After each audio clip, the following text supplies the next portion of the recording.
grab your seats. Grab your seat. I'd like you on this end.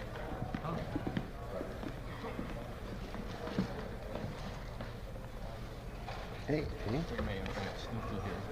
Was there any adverse effects of putting him on the table? oh no, my goodness, no, I think that's good for pictures.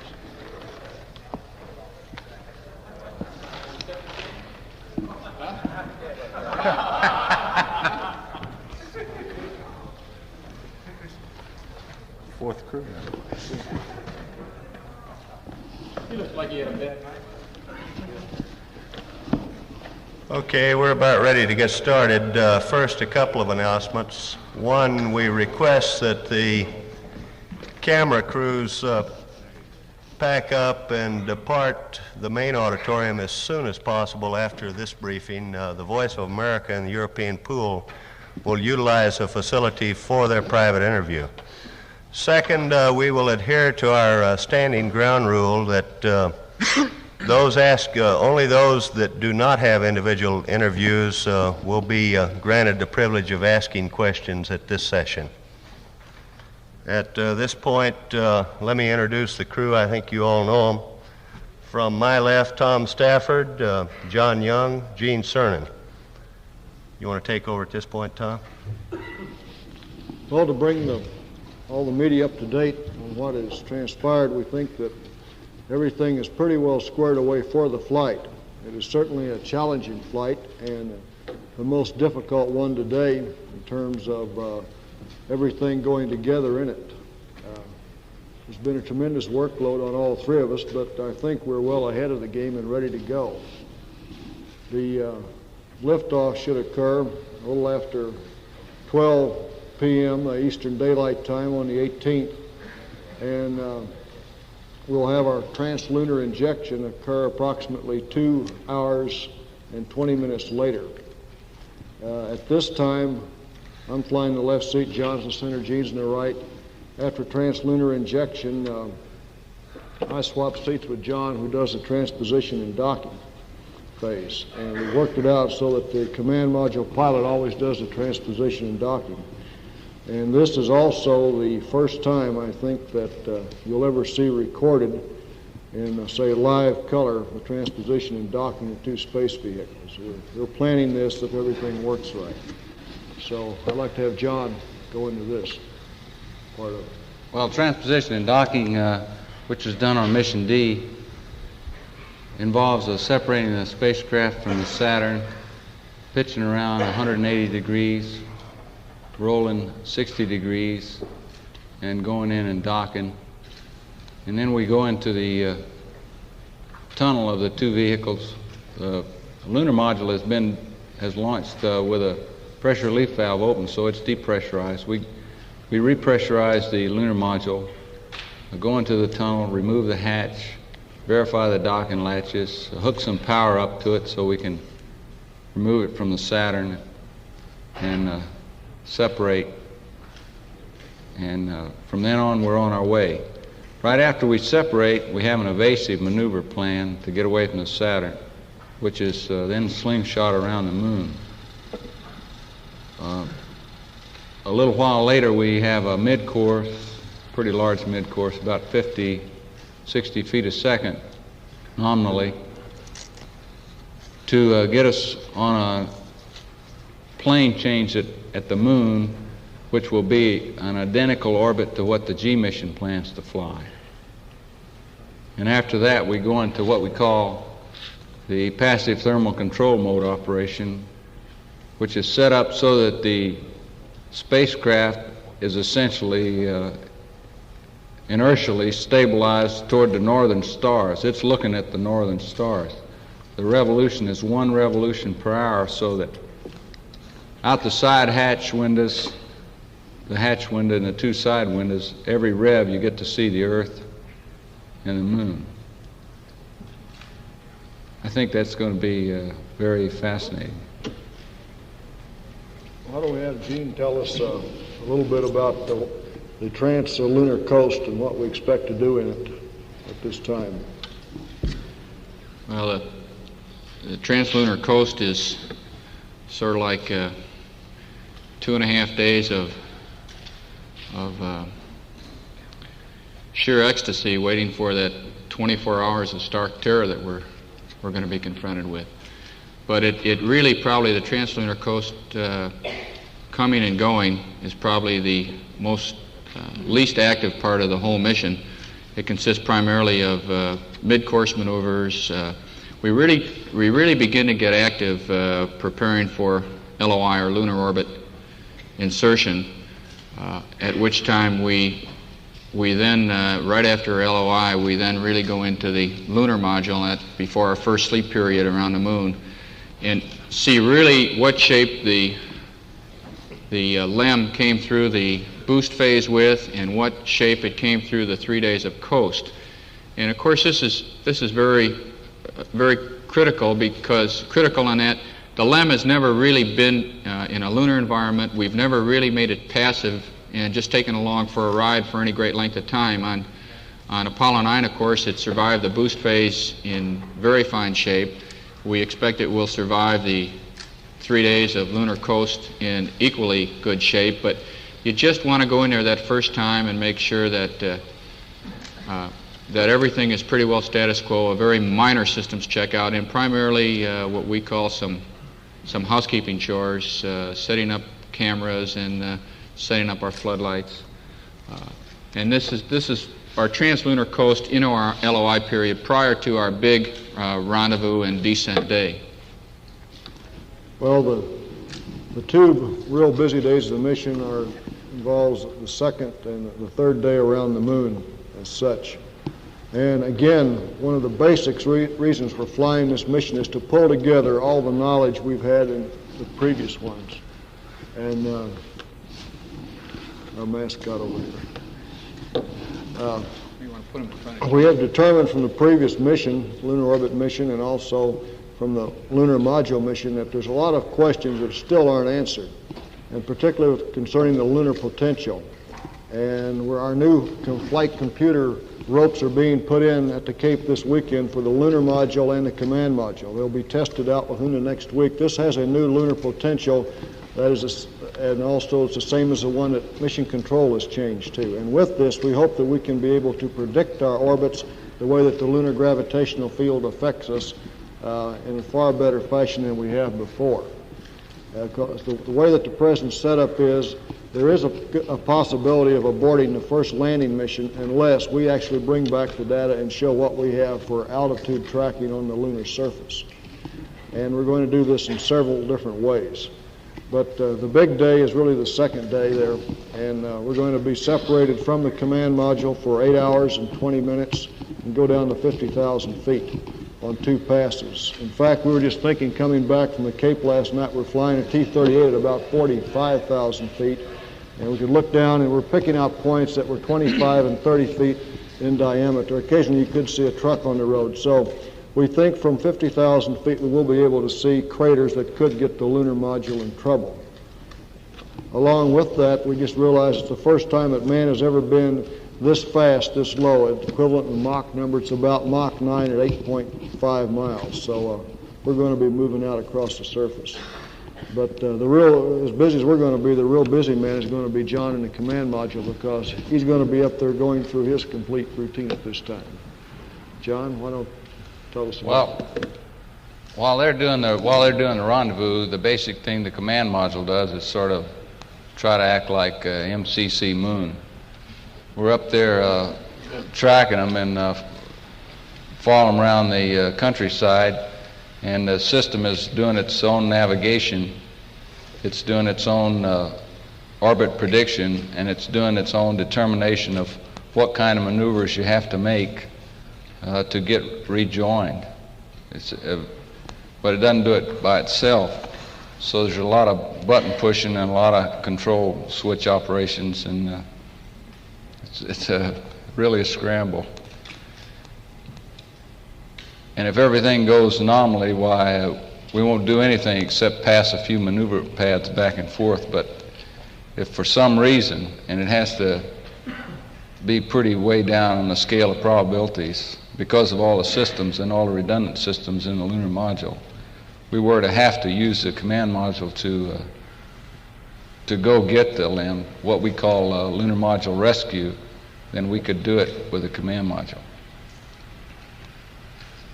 Gene, why don't you amplify some about our descent and when we make the critical maneuver back behind the moon and how we go back around on the front side and what we'll see. You know, in amplifying what John said, all the time that we're in the lunar module prior to undocking, which is some 4 hours or 3.5 to 4.5 hours prior to undocking, and all the time we're actually in the rendezvous, in the descent, and then eventually after the insertion burn in the rendezvous phase, all of our attitudes, all of our mission profile is tied directly to John and to what John is doing. And I've never really been involved, I don't believe, in anything that is required as great amount of coordination and teamwork as it is trying to work with two vehicles in a lunar environment when they're traveling at the speeds, and you're talking about calculating burns with the decenter acid engines or with the surface propulsion engine in case of a rescue maneuver down to the seconds. This is where our simulator time has come in so valuable. We've worked what we call integrated with mission control here in Houston, with John in the command module, and with us Tom and I in the lunar module. And when we first did it, the first time we did it, it was unbelievable. You just have to understand what the other fellow's doing and what his problems really are. Now today we feel, as of yesterday for instance, that we are working together very closely as a team, and I think this is the key to this whole mission, especially when you separate two vehicles. When we actually separate, then we'll do our descent orbit insertion burn, which will then take us down out of a 60 nautical mile orbit with John down to, it looks like about 8.8 miles is what we've been seeing in a simulator most of the time. And that's the time at which we'll make that high-speed pass across the lunar surface.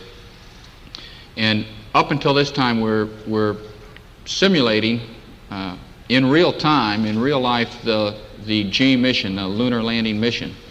It's not until we come down across the site at 10 miles where we do what we call a phasing maneuver of almost 200 feet per second that we now go into away from the G type of mission. That's the point at which they will literally begin their slowdown and descent, and that's the point at which we now go and set ourselves up for what we call an insertion burn and a rendezvous, which again then will simulate the G mission, find out what problems that might be resolved or might evolve from our mission concerning their rendezvous, and then eventually into what we call the normal co-elliptic rendezvous phase. I don't know if you really want to go into the details about the DOI burn, but I did want to stress one point, and that is the teamwork factor, and I think we were all amazed that it took so much coordination, and not only between the three of us. Houston plays a very close-knit part in all of this coordination. You know, people often ask, what happens if anything goes wrong? Well, all three of us decided to submit a request to George Lowe for a 350-mile steel wire, but he has yet to see fit to acknowledge a request. But this is a test out to the max range of the radar. We'll be going a little over 350 miles, which should really test past the normal case in the lunar mission for the airborne parts. Well, actually, after the LEM is on the ground, you will have distances far greater than that. But this should prove out the total system. Tom, I'd like to just add one quick thing.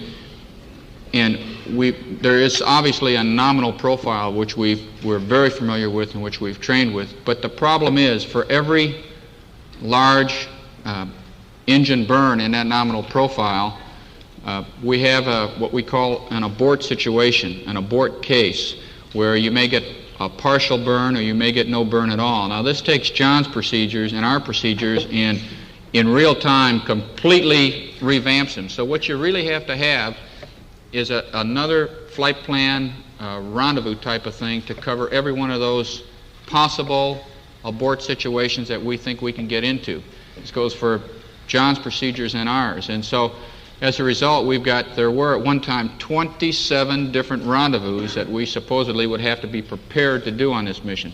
We've combined them, We've eliminated some cases. We've proved some to be just false emotions and they can't possibly occur. And we've got it now down to where, besides the nominal rendezvous, we actually are training and have procedures for 5 contingency type of rendezvous maneuvers, which we might have to make in case of, for instance, a bad or a faulty engine or some other systems failure in either one of the spacecraft. And so when John said he's hopping up there, you can see why, because he's spring-loaded after every time we start our big engine, any one of our big engines, he's spring-loaded to burn his engine in sort of an abort situation in case we don't get a burn at all or a complete burn. So you can almost hear the relief and the sigh in his voice when we say burn complete, and the residuals, the delta V residuals are nominal, and he just takes a deep breath and gets ready for the next one. At the end of the rendezvous, we'll come up to station keeping and pitch over. At that time, John will do the docking from the command module. We've ascertained that it's probably simpler and he's better equipped to do it with respect to the handling qualities of the vehicle. After we finish the docking, we have an unmanned burn to depletion on the ascent stage of the LEM. John will actually hold the attitude with the command module, and Gene and I will configure the LEM, and we come around from the front side of the moon. We'll separate from the lunar module ascent stage. It'll then, on a ground command, fire up and go on a maneuver that will take it into elliptical orbit around the sun forever.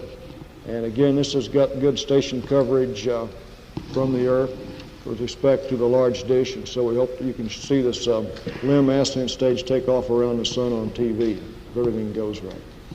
Well, after this, we hope we get a good 9 hours sleep because it's been a long day. And then the next day starts, and that's when John really gets busy again, because to really ascertain where that lunar surface is, and what we know today, that most of the weight's on John's shoulders on that landmark tracking. So we want to have him tell you what we're going to do on all the landmark tracking and the photo passes that we're going to do on the second day. Well, actually, it's not all on my shoulders, thank goodness. What we're going to do the second day is essentially some strip mapping, some strip photography. Some 4 revolutions of landmark tracking, and some target of opportunity photography interspersed in those revolutions. Gene will handle the cameras, and Tom will be flying the spacecraft in what we call Orb-8. He'll be maintaining local horizontal with respect to the lunar surface.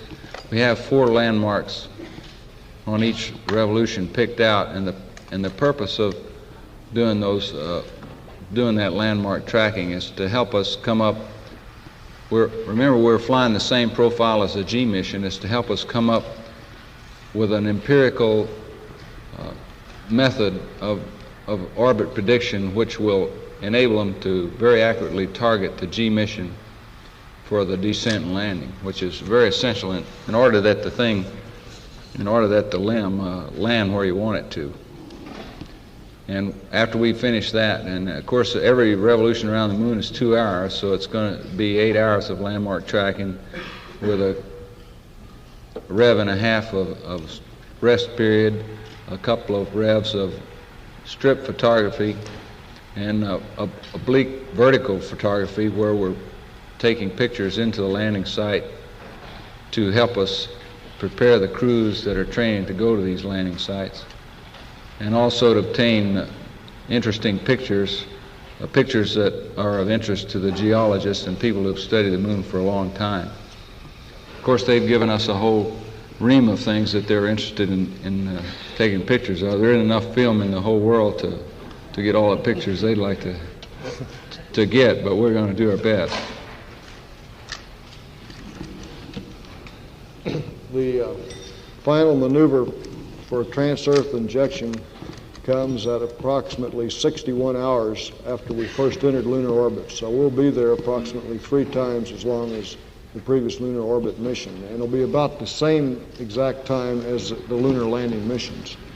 At this time, we'll make the if we have the fuel budget, we'll make the trans-earth injection, which is a fast return home, and we'll be coming home in about 53 hours. And Gene, why don't you take it again from the time we start away from the moon? Well, when we leave the moon, it's going to, of course, it's going to be a good feeling.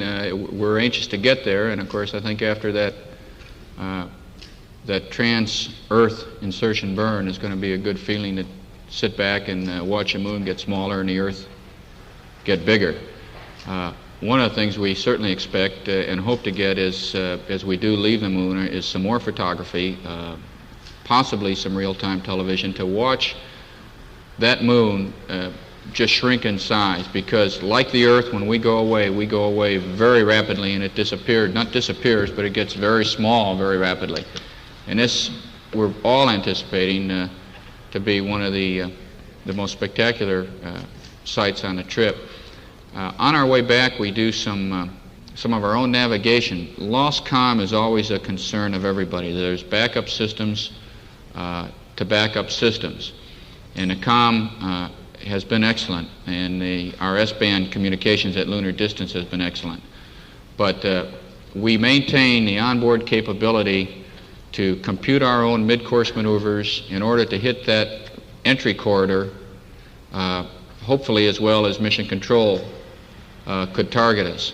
So we're taking star and horizon sightings. I say we, John primarily is doing this again as eyeballs here as a navigator. He barely lets Tom and I get near the section. He says we got our own in a limb, and we can't even do a star alignment every once in a while, but he may get a little bit tired and give us a chance on the way home. But we do a lot of sightings again on the way back in particular patterns in order that we can compute our own mid-course, because our one objective on the way home, of course, is to hit that entry corridor properly so that we can land at the targeted spot. And so that primarily is the lunar coast home. A couple of aspects we wanted to bring up before I guess we open it to questions. There's been a lot of effort going to the total Project Apollo by a lot of people down at all different levels, and a lot of the success we've had is a lot dependent upon the work and effort and that they have put forth in all the project. And so, as you know, we have a manned flight awareness program that honors the people who have done outstanding work and showed continual work. And believe me, we certainly appreciate it since we're flying the hardware. And one of the symbols of the manned flight awareness program is a little dog I'm sure you're all familiar with in the cartoon named Snoopy.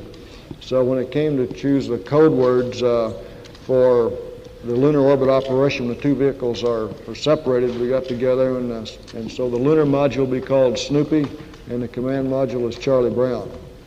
So the whole crew should arrive up there, Snoopy and Charlie Brown, after about 76 hours, and the big day takes place there when they're separated for 8 hours and 10 minutes. And I think it should work out very well with respect to the call signs, particularly if somebody says, "Good grief, Charlie Brown." Yeah, I'd like to just say one word. I know there's a lot of people who are probably interested in a television, particularly the aspect of colored television on our flight. Well, if all goes well after our countdown demonstration test, we hope to be able to carry a colored camera aboard, a colored camera which hopefully will give you a feeling, not a vicarious feeling, but an actual visual interpretation of what we're seeing when we're up there. You know, fortunately, or let me put it this way, we've been fortunate enough, the three of us, to have flown before, and we know sincerely how just spectacular and beautiful it is up there. That's not why we're going, of course, but it's one of the things that we see and we get to appreciate. We know this flight's going to even be more spectacular because of the distances and the fact that we're going to a satellite 250,000 miles away. And our feeling about this television, particularly the color television, particularly because I could sit here and try and tell you what the colors look like on a sunrise and sunset, and you could attempt to picture them in your mind, but until you've seen them, until you've been able to feel those colors with your own eyes, you really haven't, you just you can't transmit it to a person. So through this color television, we hope to be able to do something that I think all of us in this program have wanted to do for a long time, and that's share with you some of the experiences and the things that are happening right now. Some of the feelings, the things that go behind the gee whizzes and golly, isn't that beautiful type of thing. So with any luck at all, we'll be able to share, yeah, the all shuckses too. We'll be able to share, and I use that word very, very sincerely and very strongly from the three of us. We would like to be able to share with you as much of this experience as we possibly can. And I say that sort of because a lot of people have been interested in this colored television. I know that of all the questions I've ever been asked by anybody, in fact, a lot of the people I know out here in the audience, usually the first question is, what was it like up there? Well, I think this is one reason why our crew has pushed to get this device on board so we can show you what it's like. I mean, show the whole American public, and if everything works right, we'll be sending back many hours of it just in real time, and we have it on a non-interference basis with the crew activity, so we're hoping it'll work out good. Okay, before we go to questions, Tom, I think we should backtrack a minute. We've got this film, the 7-minute film, is typical of the Apollo 10 crew training. Why don't we bring up the film now?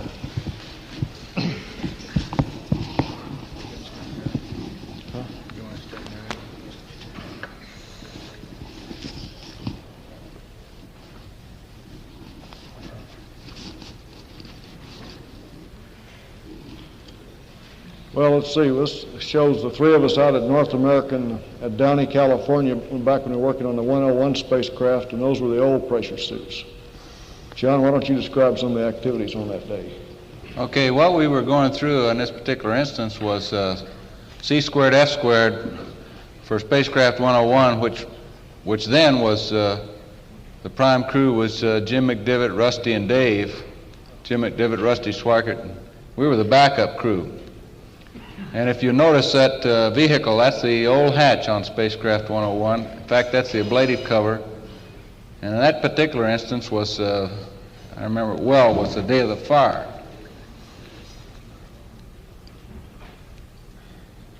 You'll notice there's about 3 evolutions of suits, this one being somewhat of the original suit that we started with in Apollo, and that headgear you saw John with eventually evolved into what we call, and really long before we adopted our names of Snoopy, but we've called that new helmet we wear, which you'll see here later, the Snoopy helmet.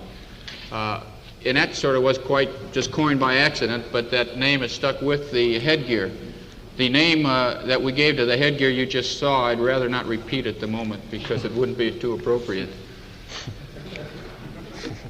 Here you see us about a year later with the new suits. Here's getting in, and it has a beta cloth covering on it. Now this was spacecraft 101 configuration that was eventually Apollo 7. We were the backup crew on that.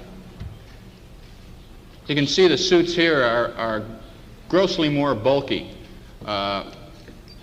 as you'll see here a little bit later, compared to the present day suits we're wearing. This is a mock-up out at North American, of which we did a great deal of work in stowage configuration, couch configuration. Eventually our new couches evolved out of this type of work and this type of training. You can see there's not a great deal of room in there with 3 men side by side with the size of the suits the way they were. John, why don't you narrate this? We're down at pad 39B looking at our booster this day. Yeah, mainly we're looking up at it. Boy, that's 440 feet up to the top of that thing. It's really something. Right here we're looking at the gondola that you may have to use for egress. This is the tunnel that you go down to what we call the rubber room. If you have to do a pad egress, you slide down this thing about 300, I guess it's about 150-foot Teflon coated tunnel with wire spraying on you, and you'll be down at the bottom of it a great deal faster than Gino was. We're down about, I think, well over 20 feet below the surface, down below the pad in the pad area, and going into this rubber room, as John called it, which is totally sealed hermetically. We've got our own capability of producing our own oxygen in there. Totally closed-loop facilities, and the whole thing to prevent, in case of shock, and shock waves, sits on springs. Right. Isn't it big coil springs? The whole room is on coil springs, and you sit on these special foam padded chairs that can withstand the shock of a direct blast of the Saturn exploding there and withstand the shock. There's enough oxygen, water, food supplies in there for over 24 hours. And it's really a funny feeling to walk around and have the whole room shake with you there. This is a picture of the command module simulator. You see, it's quite an elaborate device with all around it. In fact, John named this the Great Train Wreck with all these shapes there. We spent a lot of time in this vehicle together, all three of us. Back when we first started, we said if it doesn't work, paint it brown. And we really had our problems getting this baby going, but now we've got good reliability and we got really smart crews helping us do this training. Look at him heading for gimbal lock there. That's it red. That's a translation controller. It shows he pulls back to go back. To the right, he's going to the right. To the left, down. These are some of the instructors that teach us what we're supposed to do in here. You know, one of the most common questions I've ever been asked is, well, what do you guys do? People think we do chin-ups for 9 months or a year between our flights and then put on a spacesuit and fly. And it's very difficult to explain to people actually what your training is built around. Of course, there's meetings and decisions and designs, and you build it up. You're sort of an engineer one day, a management meeting the next day, a scientist the next day, and a technician the next day, and the next day you're flying the machine. Well, the meat of our training is right here. In these simulators. There's where you really learn how to fly a spacecraft, and there's where you see where the problems really are, and that's what makes you feel quite at home when you get up in orbit, is our simulators, and they're just fantastic machines with fantastic people operating them. Here's the command module. I've seen in that simulator coming in the dock at a fairly high rate, and then you can stop. But the degree of fidelity in the simulators is utterly fantastic. Here was one of the tasks we go through to check out the vehicle, and this is an altitude chamber run on our lunar module. We did this in January. That is Snoopy right there, and we've become quite fond of a Snoopy, and are looking forward to quite a trip with him. This is the altitude chamber, as Tom said, and when you look at the exterior configuration of the lunar module of Snoopy, you really wonder whether it's a spacecraft, because it almost looks like Reynolds wrap in cellophane tape in spots, because that's what it really is. And as compared to the command module, it doesn't have to be the aerodynamic, heat-resistant vehicle designed for Earth re-entry. John? This is a docking simulator. This is a docking simulator, and this shows the appearance that the vehicles have when they come together, and speed it up a little faster than normal. Both the lunar module, of course, weighs 32,000 pounds loaded, and the command module 60,000 pounds, or a little better loaded. This is a shot through the overhead window of the lunar module and shows exactly what the lunar module pilot sees looking out at the command module. He doesn't see very much, as you can see, because his window's not very big. He has to translate his control axis 90 degrees, and Tom has done that perfectly on many occasions, and I can tell you from personal experience that to do that is something else. It's a little different when you're standing up looking overhead and relating your axis to what you're seeing straight ahead, but you get used to it. Here you see the probe coming into the drogue, and in the actual case here it'll be John for doing this final maneuver, and you can see the way that the probe does start to give and come in. This is, again, is as far as we take the simulation. Now, all that gear you see right there, the drogue, the bushel basket end, and the probe, all have to come apart. We have to disassemble that, take it out of the tunnel area, and then that's the area where we crawl through. So the tunnel area is not a clear area as soon as we dock, obviously. You've got the drogue and the probe in there. And if perchance, of course, we can't get it out, or the drill and probe do not pull us up tight to make that airtight seal in there, then of course we're prepared, and we have trained. As a matter of fact, we spent about 4 hours on it this morning again in a final training exercise to go EVA if we have to, transferring from the hatch of one vehicle to the hatch of the other vehicle. Okay, we're available now for questions.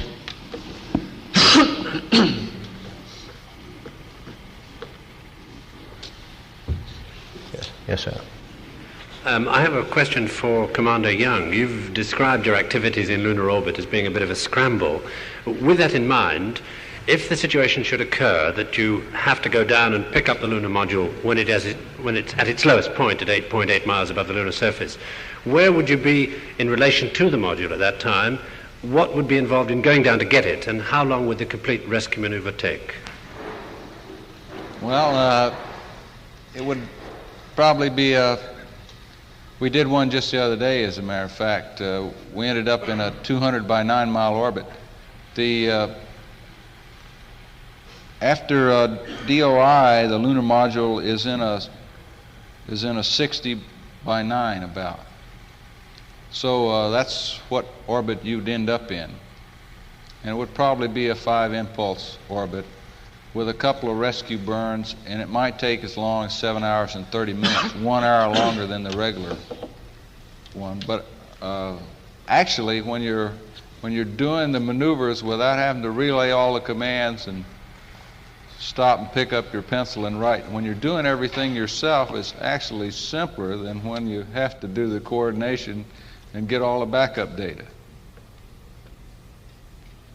You would, in fact, retrofire to get yourself down to 10 miles? That's right. Lock on at 10 miles? Well, no, sir. It would be a rescue maneuver. It probably puts you in something like a 20-mile circular to give you a catch-up rate, maybe a 20 by 13 or something, to establish a catch-up rate, and then you do another maneuver after that to circularize at that low altitude, and then a couple more. You go through a regular nominal maneuver sequence.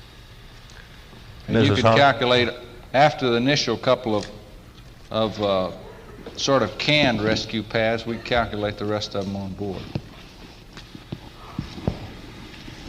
I have two questions. If you do have to go EVA, have you selected a name for your portable life support system?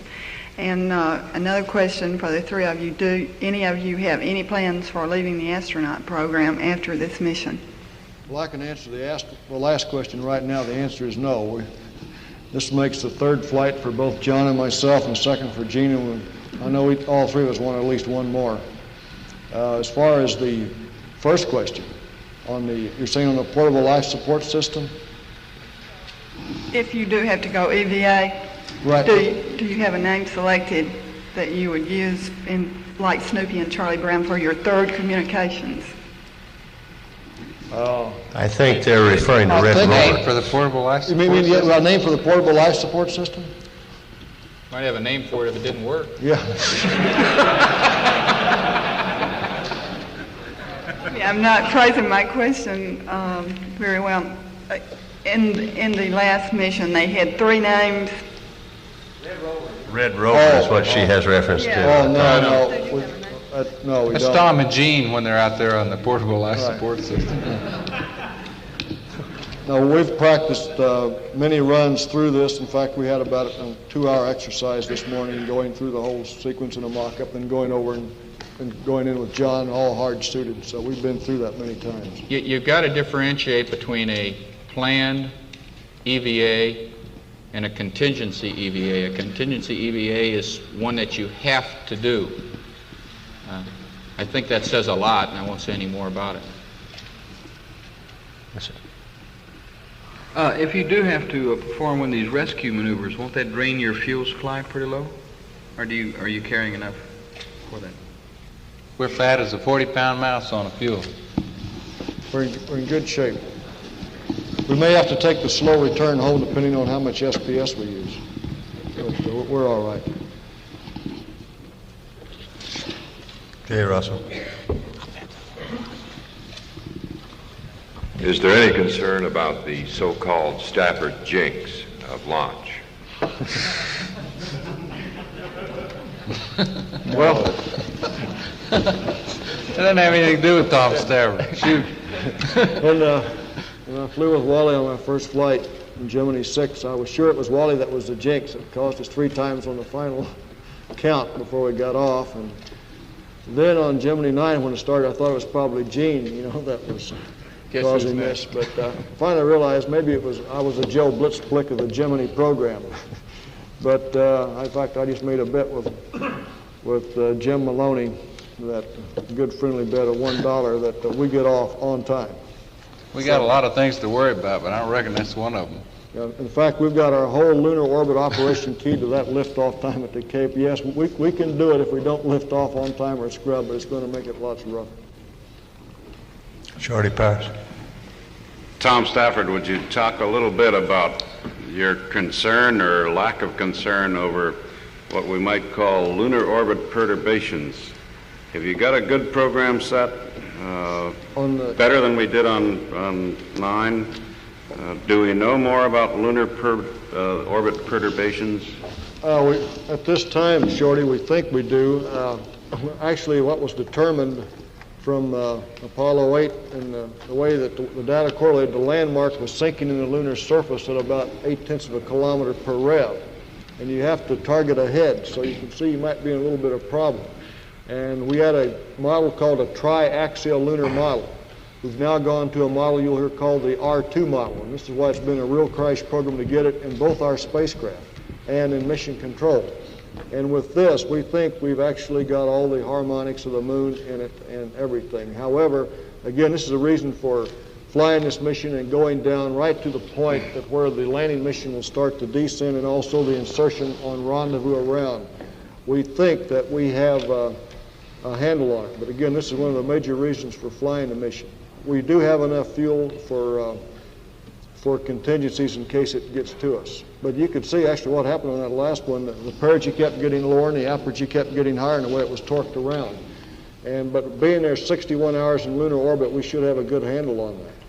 There's one other point that I think should be brought out. Always around the Earth before in these rendezvous, the ground has had a beautiful solution that could help you.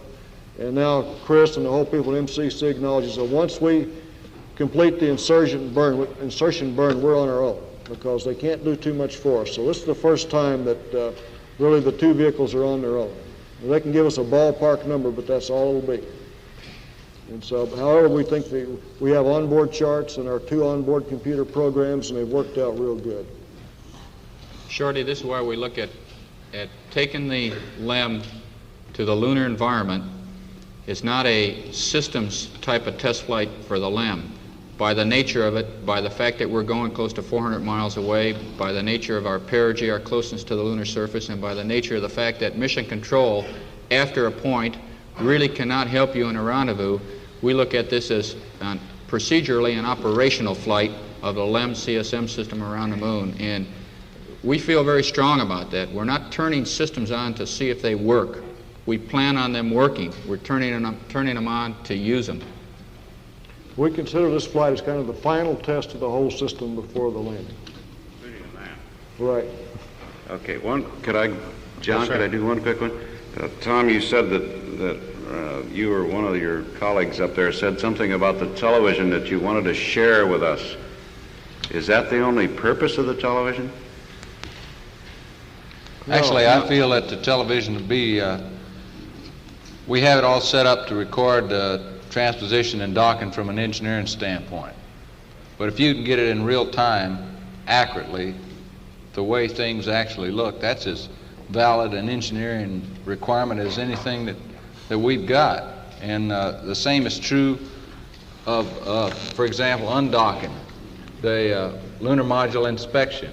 If we get the kind of fidelity out of this piece of equipment that we expect to, I think it'd be a pretty valuable engineering tool. Shorty, there's other things that we're sending down real time on this mission, that being one of them, that we felt and we talked about had to be sent down, other type of data so that people on the ground could start evaluating it right away, because we're talking about 2 months after we lift off, we're talking about a lunar landing flight. And these guys don't have 2 months is not very long, and It was really Tom's idea, and he got some people together and said, hey, if we send some of this data down, and live television of a lot of these particular parts of the mission are part of that, if we send some of this data down real time, you can start evaluating it right now, and this is going to save 2 weeks, and 2 weeks in our business is a premium. It really is. A good example, Shorty, if we have one of the lunar module legs hang up, the only way that only one that can see this is John with his eyes, or with a camera that he can shoot some pictures. And if the camera malfunctions or anything, this is a backup, and you can look at it real time and start making an engineering evaluation right there in real time. Might he be able to suggest a procedure whereby we could get it fixed for a lunar landing, for instance?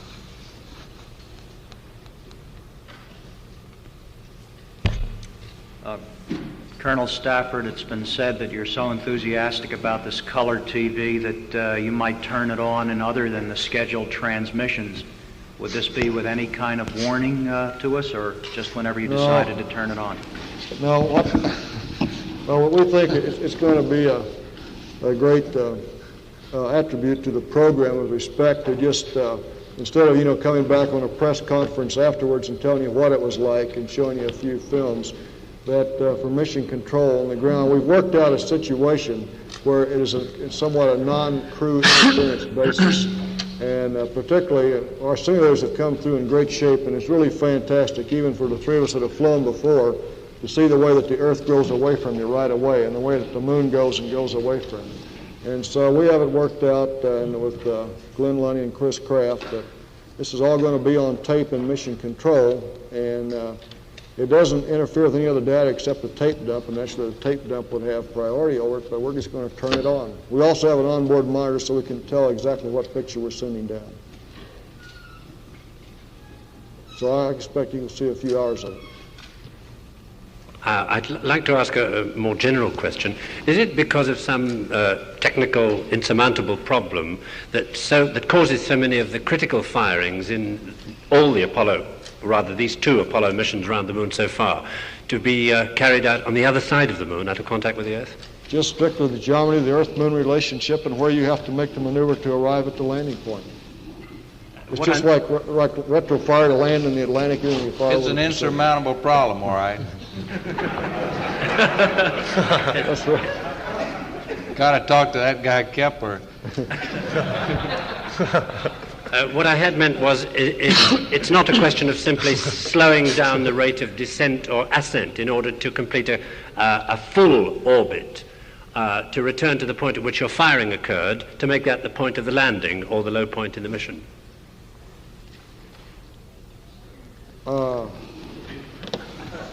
Well, I guess you could make a big radial maneuver and combine a radial maneuver with a retrograde maneuver, but it would cost you fuel, and this way it works out awfully.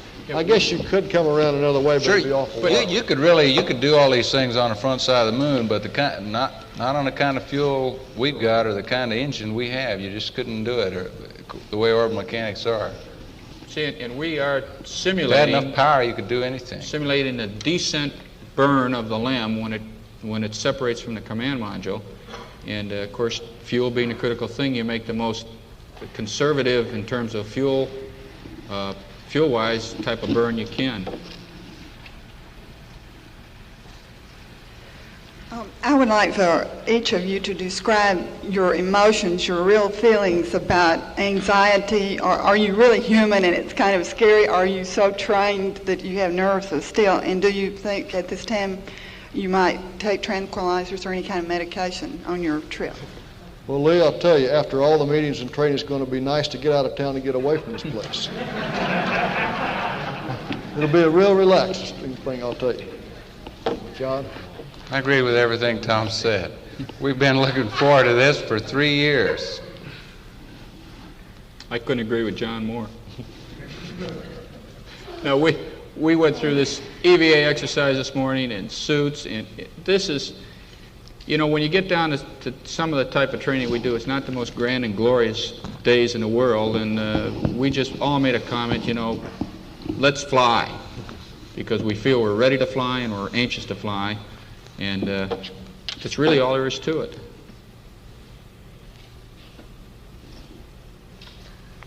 Shorty Powers.